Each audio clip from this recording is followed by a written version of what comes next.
Ce soir, on se met à table avec le compte des 9 domaines de chez Matago de la gamme Microgame, un jeu solo dès 10 ans.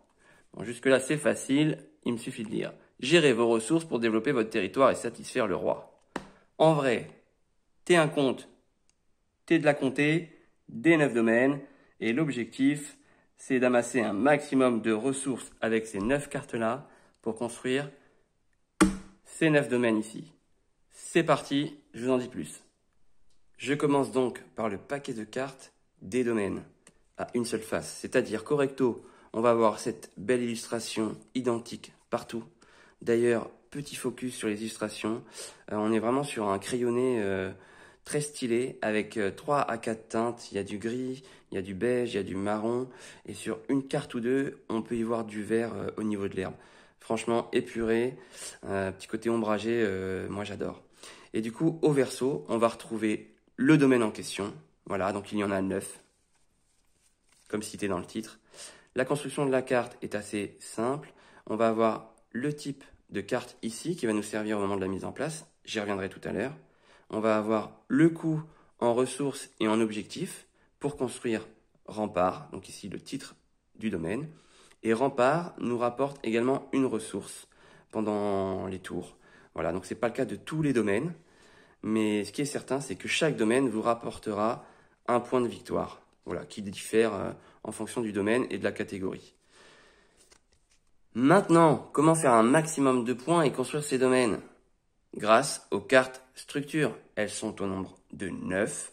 Il y a 18 cartes pour rappel dans le jeu. Elles sont recto-verso avec une petite subtilité au niveau des angles. On a un angle droit ici au recto et un angle interne, biseauté, arrondi, tout ce que vous voulez au verso. Elles sont donc pivotables et on peut également les retourner. On y reviendra à la mise en place et pendant la partie. Pareil, au niveau de la construction, on peut imaginer que ce serait une carte voilà, comme ça, hein, comme les domaines. Sauf que là, on a la possibilité en fait de construire soit ce bâtiment-là, soit celui-ci. Ce sera en fonction de la stratégie et des ressources que vous posséderez. Les ressources aux extrémités en haut, puisque les cartes sont positionnées comme ça pendant le jeu, ça veut dire qu'en fait, vous disposez de cette ressource-là tant que cette carte est active face à vous. Pour la construction de cette carrière, il faudra donc en coût de construction une ressource ouvrier et une ressource pierre. Cette carrière vous rapportera par la suite une pierre également. Les cartes sont intelligentes, je trouve ça top. On peut voir au dos ce qu'on a pour se projeter dans la stratégie. Voilà pour les cartes structure. Avec quand même une petite subtilité sur une carte structure qui est l'équipe de démolition. Elle fonctionne différemment, on y reviendra pendant la partie. Il est temps de passer à la mise en place. Je commence par les 9 cartes domaines. Pour rappel, il y a la catégorie noblesse, clergé et paysan. Il y a un ordre à respecter. On va commencer par la noblesse. Je mélange mes cartes et je viens construire un tableau de 3 par 3. La noblesse en haut, le clergé au milieu et je termine par la catégorie paysan. Voilà. Ce tableau est rappelé dans les règles. Ce qu'il faut savoir également, c'est que lors de la construction de domaine, on est obligé de commencer par la construction d'une carte paysan, puis clergé, puis noblesse. C'est très important dans la stratégie de jeu. Je continue la mise en place avec les cartes structure. Comme indiqué dans la règle, je prends approximativement une moitié, je la pivote, voilà, toujours garder les angles droits ensemble, je mélange, et c'est ici que ça devient important. Je vais avoir 3 emplacements. Le premier ici, qui est le paquet complet, un emplacement intermédiaire et un emplacement pour la défausse. La routine n'est pas très compliquée, mais toute la mécanique du jeu se fait avec les mouvements que je vais vous présenter. Vous avez ici le paquet complet. Je commence en glissant une carte dans ma partie intermédiaire. Et là, à ce moment-là, je dispose de 2 cartes actives et les ressources du haut. J'ai 2 ouvriers.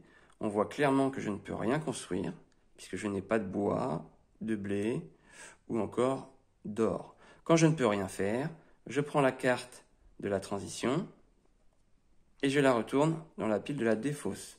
Puis, je glisse pour remplir mon emplacement du milieu. À nouveau, je regarde les ressources à disposition. Ici, je n'en ai pas. Ici, j'ai l'ouvrier. Et là, le minerai. Je regarde, ouvrier bois, ouvrier or, ouvrier pierre, ouvrier minerai. Je peux donc construire cette carte.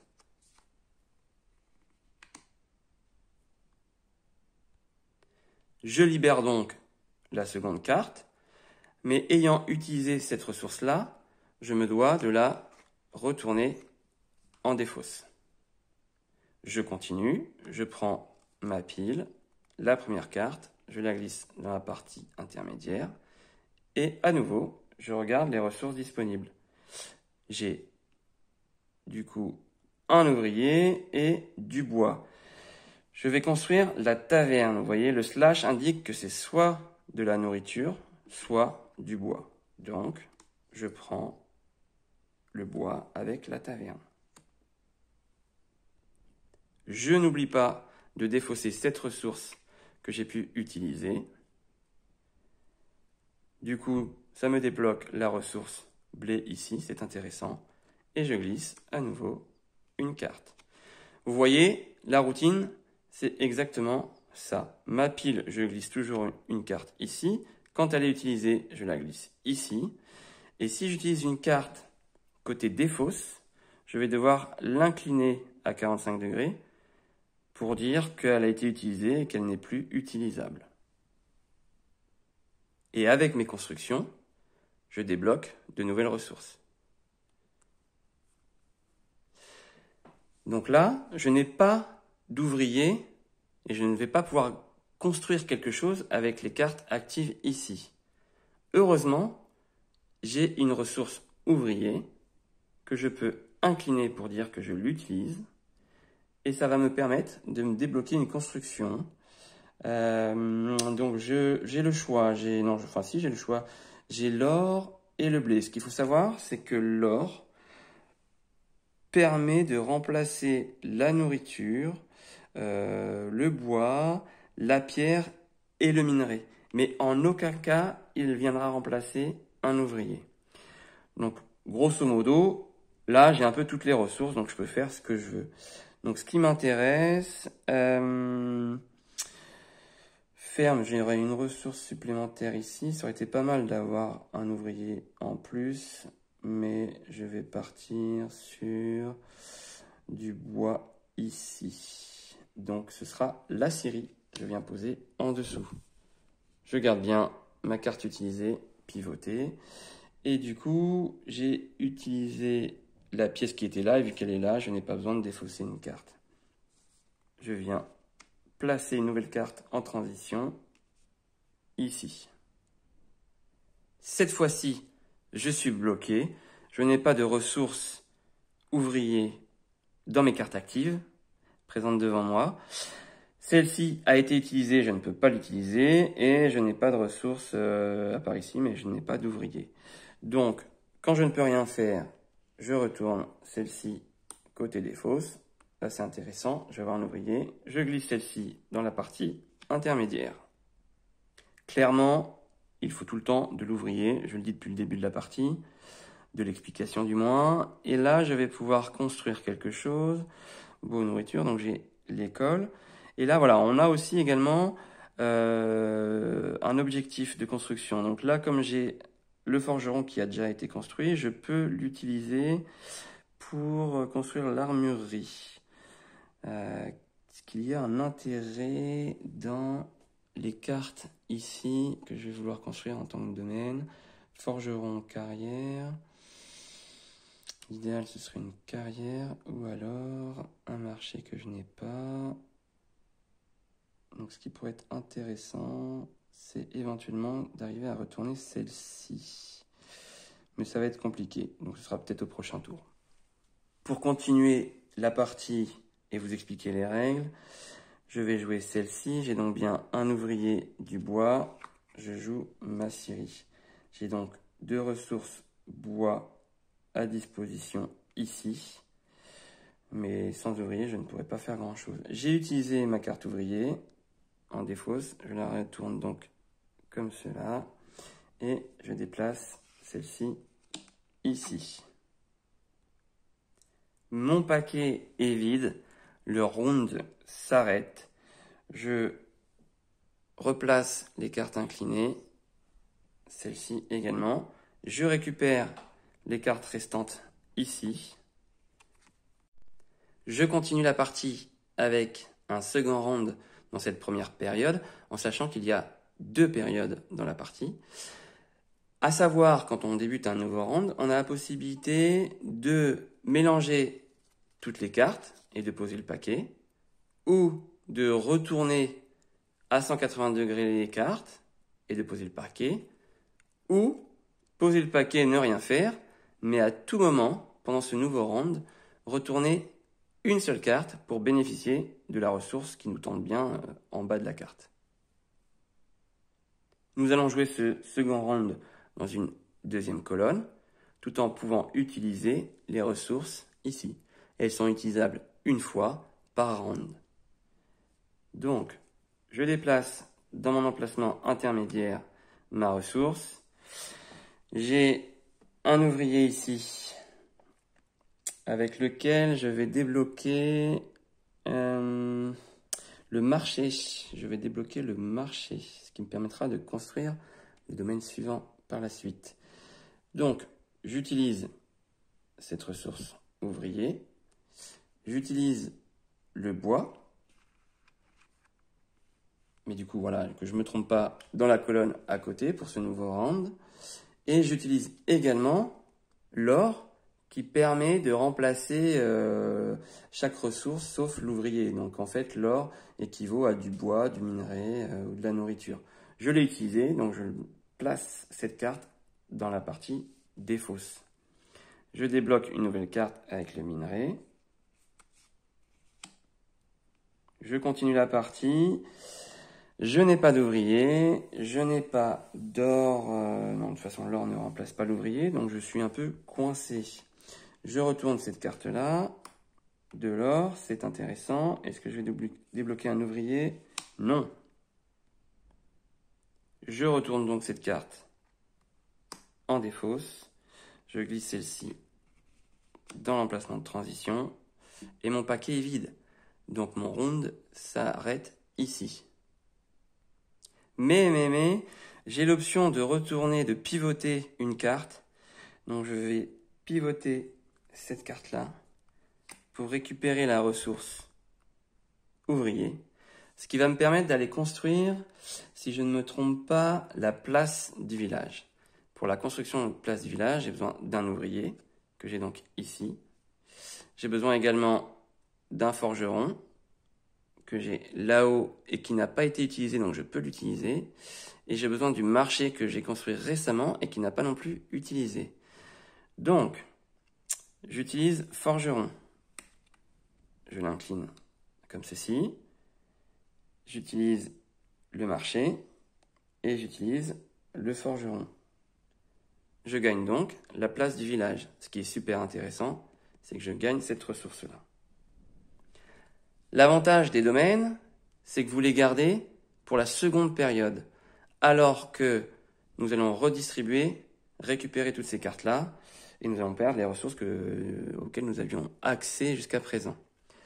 Pour rappel, j'ai construit un domaine, place du village, qui était ici. Je dois donc supprimer les cartes adjacentes de la même ligne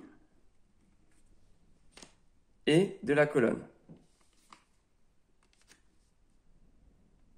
Il ne me reste plus que 4 cartes, en sachant que dans ma prochaine période, si je dois construire, je dois forcément construire une carte de type clergé avant noblesse.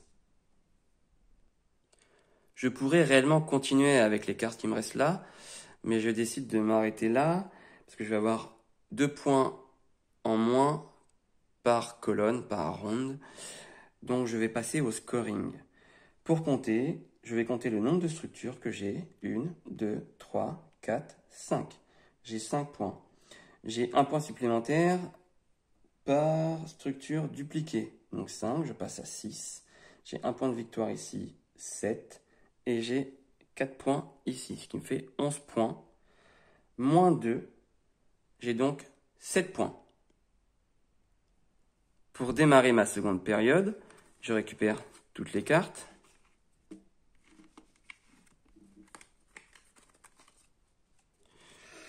Je les mélange.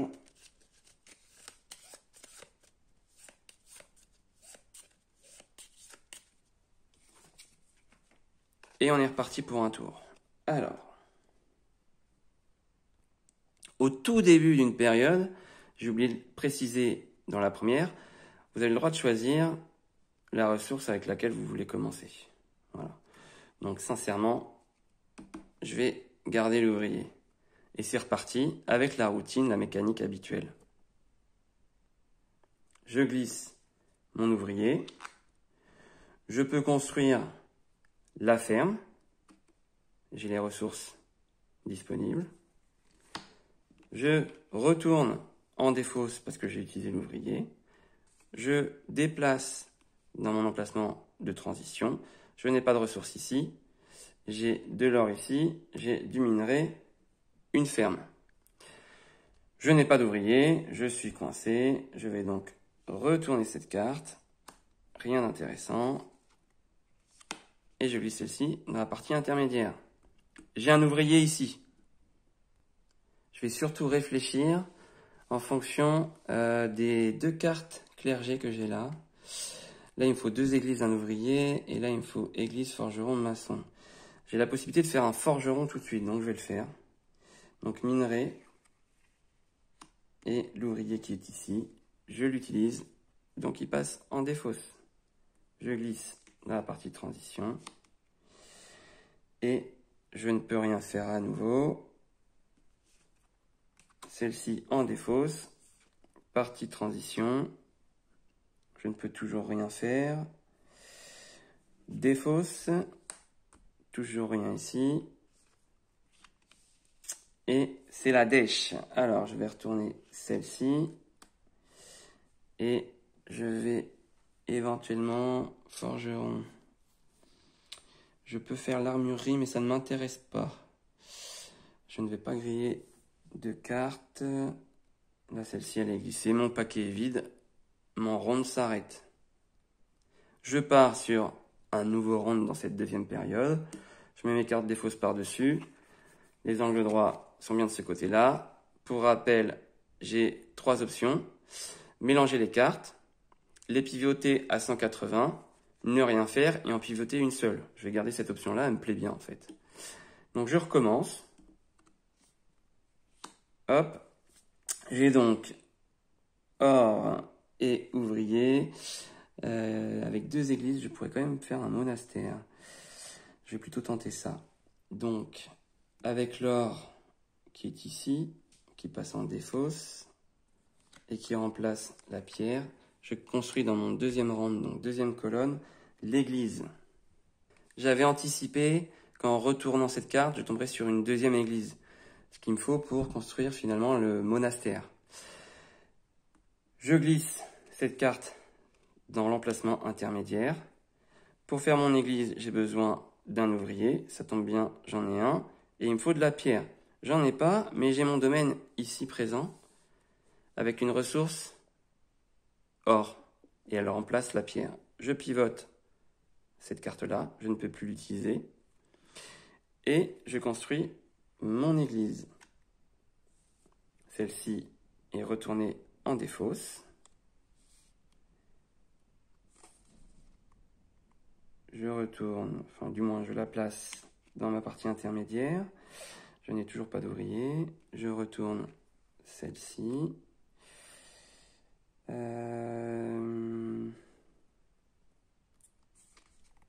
Je bascule celle-ci en phase intermédiaire. Je n'ai toujours pas d'ouvrier. Je je suis coincé. Je viens ici. Et là, rappelez-vous, je suis à mon second round. Quand on attaque un nouveau round, on a 3 options. J'ai pris l'option de retourner une carte à tout moment. Donc là, j'ai un ouvrier. Je me permets de la retourner. Et je peux donc construire mon monastère. J'ai donc mon ouvrier ici, que j'utilise, je défausse. Et j'ai mes 2 églises. Je construis mon monastère. Pour rappel, je dois détruire les cartes adjacentes sur la même ligne, celle-ci et celle-là. Je n'ai donc plus le choix. Si je veux construire un dernier domaine, ce sera le château avec un ouvrier, armurerie, orfèvre et maçon. C'est ma dernière période, je suis obligé de jouer avec mes rondes en cours. Donc armurerie, je n'ai pas, orfèvre, je n'ai pas, maçon, je n'ai pas. Autant vous dire que c'est compliqué. Je n'ai plus de cartes ici. J'attaque un nouveau round. Je remets les cartes à l'endroit et je récupère le paquet. J'ai à nouveau mes 3 options. Je vais garder la même, ne rien faire et retourner pivoter une carte à tout moment dans mon 3e round, en espérant pouvoir construire le château, mais je n'y crois pas. Je commence avec un ouvrier.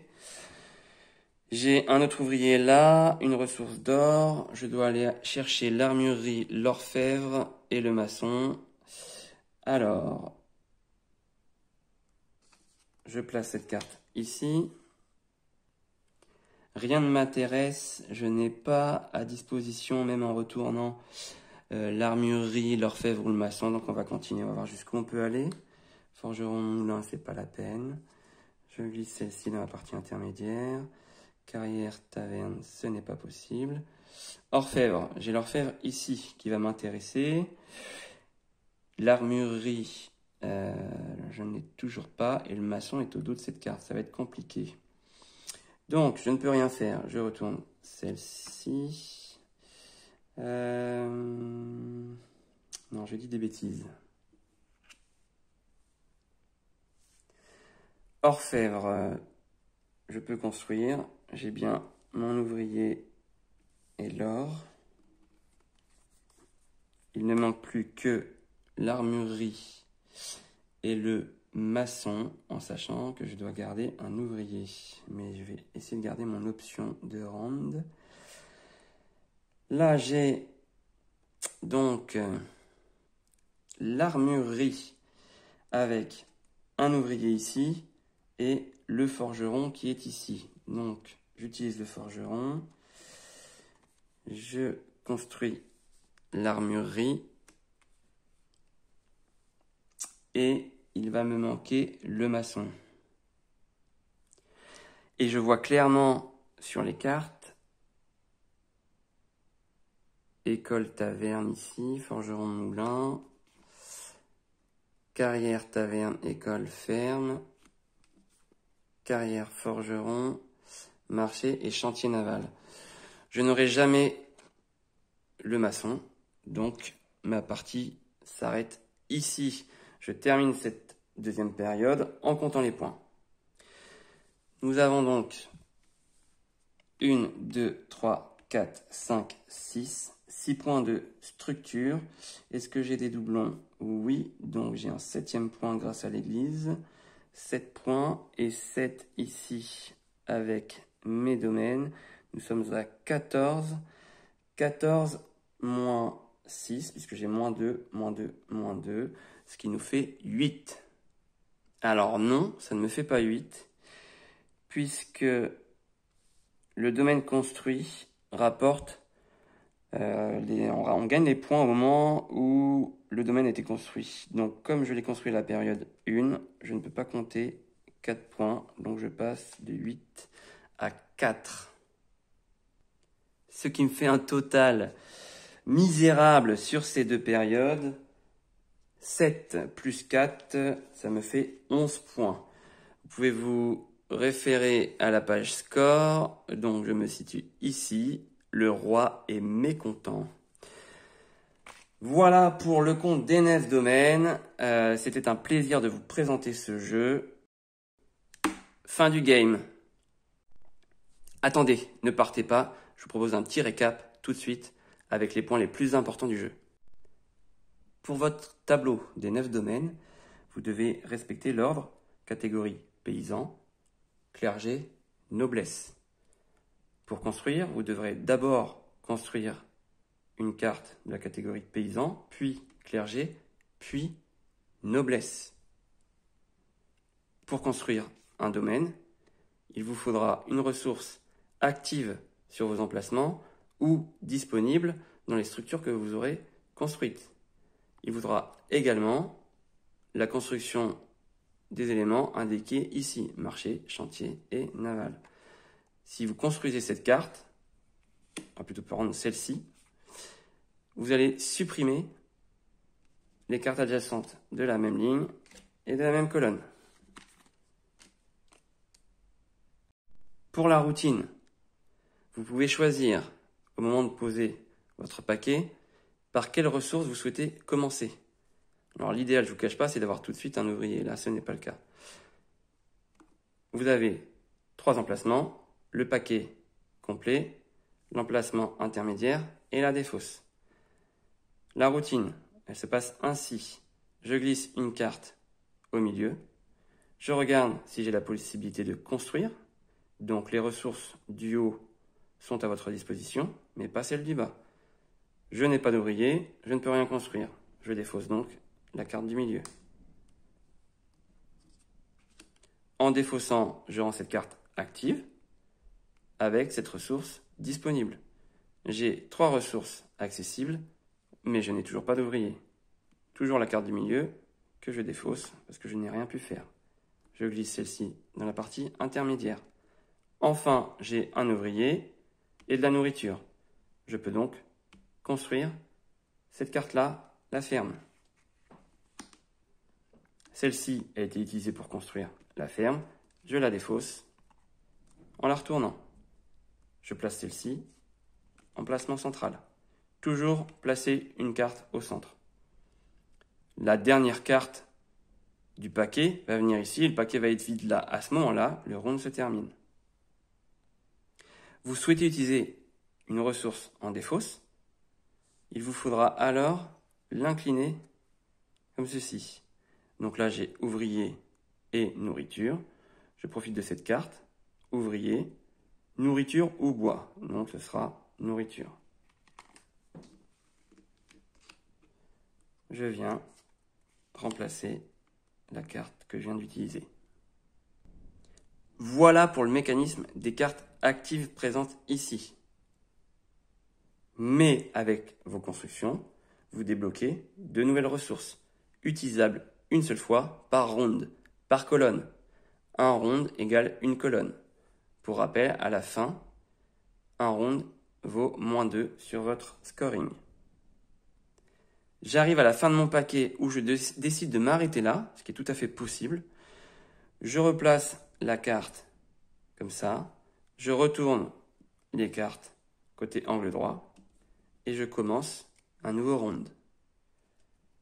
3 options s'offrent à vous. Vous pouvez retourner à 180 degrés, laisser comme ceci et profiter d'une option pendant le round, c'est-à-dire pivoter une seule carte à 180 degrés pour profiter d'une ressource, ou mélanger et venir placer le paquet ici. Et on est reparti dans ce nouveau round. Qu'en est-il de la fameuse carte équipe de démolition? Il n'y a pas de point de règle à ce sujet dans le livret. Moi, j'en déduis tout simplement que je peux l'acquérir grâce aux 2 ouvriers, ce que je vais faire. Je la pose ici. J'ai un ouvrier ici que je défausse parce que je viens de l'utiliser, et mon second qui est ici que je défausse également parce que utilisé. Je place ma carte active du paquet ici en transition et je vais profiter de l'action qui est défausser pour placer une structure construite dans la pile de défausse. Donc celle-ci doit être défaussée avant, ce qui est intelligent puisque je vais aller chercher une construction que je souhaite détruire et je vais la placer au-dessus, ce qui va m'empêcher de la réutiliser une autre fois en fait, sauf en relançant un nouveau round. Donc, dans la stratégie, j'ai besoin, admettons, du chantier naval. Mais ayant utilisé la carte, je ne peux pas récupérer le chantier naval. Je vais donc la détruire pour la défausser. Il n'y a pas d'ordre logique détruire d'un côté ou de l'autre, donc je choisis le côté qui me convient. Voilà, c'est vrai qu'il manque un petit point de règle à ce sujet, mais je m'adapte. Dernier point sur ce récap, le jeu se joue en 2 périodes. Dans chaque période, vous avez plusieurs rounds. À vous de savoir si vous souhaitez vous arrêter ou pas en fonction de votre stratégie. Si la pile est vide, vous passez forcément à la fin du round et vous décidez de continuer ou pas. À chaque fin de période, vous comptez les points et au bout de la deuxième période, on additionne les points et on se réfère au tableau de score en espérant que vous ferez mieux que moi. Voilà, bon courage. Je vous propose de me retrouver dans une seconde vidéo sur ce même jeu avec une partie complète, avec moins d'explications, mais où on pourra revoir les subtilités du jeu. À très bientôt.